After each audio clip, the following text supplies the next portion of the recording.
கர்த்தரின் பரிசுத்த நாமத்துக்கு மகிமை உண்டாவதாக. இங்கே 2 பசங்க வந்துட்டாங்க, முத்து யுவராணின்னு. அவங்களுக்கு கல்யாணமாக ஆகலை. அந்த பொண்ணுக்கு நிறைய வயசாகிடுச்சு. ஜோம் பண்ணி தான் அந்த கல்யாணம் ஆச்சு.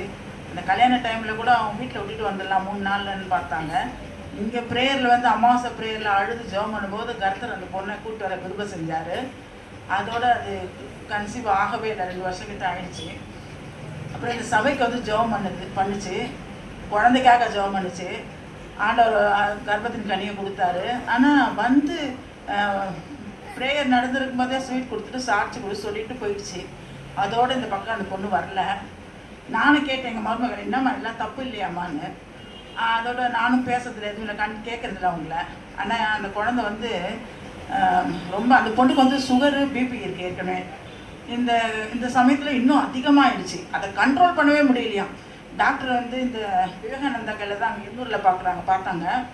ரொம்ப கஷ்டப்பட்டாங்களாம். ஆனால் அந்த குழந்தைக்கு ஒரு பாதிப்பு இல்லையா. டாக்டர் வந்து அதிசயப்பட்டாங்களாம். சுகர் இருந்தால் அந்த குழந்தை எப்படி இருக்குன்னு தெரியலையே, இது எப்படி அதிசயமாக இருக்குது இந்த குழந்தை அப்படின்னு எங்கள் மருமக தான் எனக்கு இதெல்லாம் சொல்லிச்சு. இந்த குழந்தை எப்படி இருக்குது, இந்த பொண்ணுக்கு இவ்வளோ சுகர் கண்ட்ரோல் பண்ணவே முடியல, ஆனால் இந்த ஜீவன் உள்ளே இருக்குது, பரவாயில்ல, அதிசயமாக இருக்குதுன்னு சொல்லியிருக்காங்க. அதுக்கப்புறம் வந்து நேற்று நைட் வந்து அந்த குழந்தை மேலே ஏறிடுச்சு போல. அதனால் பக்கத்துலேயே எங்கள் போஸ்ட் ஆஃபீஸ் அந்த ஜோதி ஹாஸ்பிட்டல் இருக்குது, அங்கே கூட்டிகிட்டு போயிருக்காங்க. ஆப்ரேஷன் பண்ணி குழந்தை எடுத்துட்டாங்க. பொம்பளை குழந்தை பிறந்திருக்கு. ஆண்டவர் நாமத்துக்கு மகிமை உண்டாவதாக. அவர் என்ன சொன்னாரோ அதை நிறைவேற்றிட்டாரு. அவங்க வந்து நன்றி செலுத்துறாங்களோ இல்லையோ, என் தேவனுக்கு நான் நன்றி செலுத்துறேன்.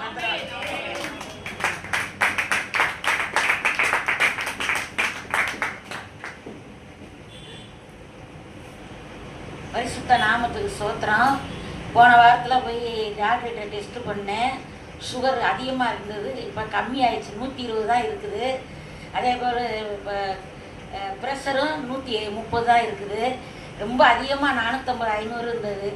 அம்மா மனவாட்டி அம்மா எனக்கு ஜெபம் பண்ணாங்க, நல்லா ஆயிடுச்சு.